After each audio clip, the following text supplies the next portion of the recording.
Welcome back. We're looking out the Corning sky cam. Bit hard to see in some spots. You can see Glass Fest still going on Market Street. Nice to see there. Could run into a brief shower here as we get into the rest of the evening. Temperatures already dropping down into some of the 50s here tonight. 51 Wellsboro, 57 in Corning, where we just took a look. 53 for both Erin and Ridgebury. In between them is Elmira at 55. A bit cooler off to the west there. You can see a 48 right now.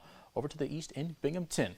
Right now, seeing again a few more showers. They have been pushing in from the northwest, mostly nuisance showers, mainly just you see one of these, you start to experience them. It's just not fun because, you know, it's not a downpour, but it's also not a drizzle. It's like that sweet spot right in there. You can see a couple of these still pushing in. Most of New York been dealing with it for quite a while, and they're stretching into parts of Pennsylvania, Williamsport, all the way down even as far as south as the Lehigh Valley. You can still see a few more showers continuing to grace the region, especially off to the west here. You can see some starting to make their way in from Dansville down through Bath and Corning. Unfortunately, Glass Fest getting a little bit of rain here this evening, as is parts of Ithaca and over towards Tioga County as well.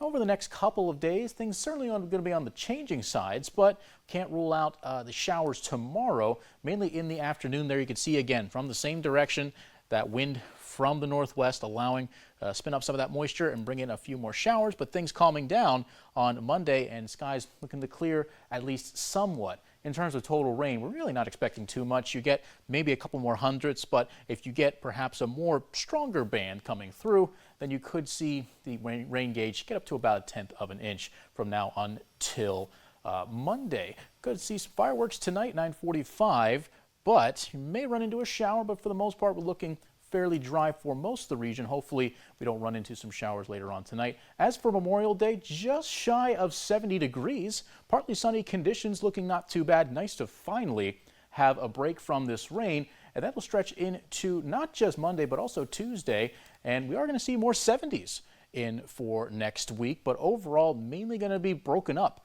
throughout the week here. Nice warm stretch there in the early portions of the week. This is the dry part of the week. Thursday and Friday, again, some extra warmth injected into the region, but for the most part, still expecting to see things on the rainy side.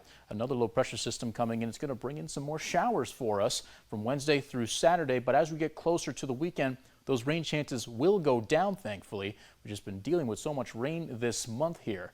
We forecast the high up 58. The actual high not too far off, about 56 at the Elmira Corning Regional Airport, doing very well here in May for the quarterly donations. 44 tonight. Can't rule out a shower, but it's going to be cold, maybe a light shower there. Not a great combination. Winds are still going to remain out of the northwest later on tonight. And beyond that, next couple of days looking like temperatures climbing into the 70s. Nice early week there, Memorial Day. Got some sunshine there, as does Tuesday. Temperatures starting to get over that 70-degree hump. And eventually we'll be back in the 70s, but more rain showers likely to follow from Wednesday through Saturday. A brief cool down, and we could start June off on a fairly cool note. Temperatures dropping below average. They'll be back in the 60s next weekend.